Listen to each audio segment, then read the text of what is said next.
Trend మారినా friend మారడం. మామా ట్రెండ్ మారుతూనే ఉంది, నువ్వే మారడంలే. బాత్రూమ్ లో అంత కంఫర్ట్ ఉంది పేజీ నాకు, అందుకు. 2025 లో కూడా ఏంది మామ ఇట్టా? బయట చూడిపో మామ, ఆన్లైన్ బిజినెస్ చేసుకుంటా కోటీశ్వర్లు అయిపోయినారు మీ ఫ్రెండ్స్. నువ్వేమో ట్రెండ్ మారినా నేను మారను అనుకుంటా కూర్చున్నావు. పెద్దలు చెప్పిందే కదా పేక్షి, చదువుకో, జాబ్ తెచ్చుకో, పెళ్లి చేసుకో, సంతోషంగా ఉండని చెప్పేసి. ఇప్పుడు జాబ్ కాదు మామ, ట్రెండ్. Business trend. బిజినెస్ చేస్తేనే నువ్వు పైకి వస్తావు.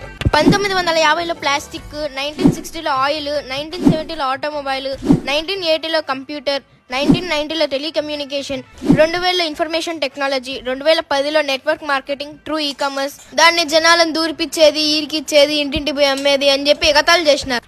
ఇప్పుడు కోట్లే సంపాదిస్తున్నారు వాళ్ళు. ఇప్పుడు ట్రెండ్ ఏందో తెలుసా? Direct selling. ఈ మాట నేను చెప్పడంలే, పెద్ద పెద్ద బిజినెస్ అనాలిస్ట్, సెలబ్రిటీస్, సీఎంలు, పిఎంలే చెప్తున్నారు. ఫ్రెండ్స్, 1940s మైండ్ సెట్స్ తో ఉండకండి.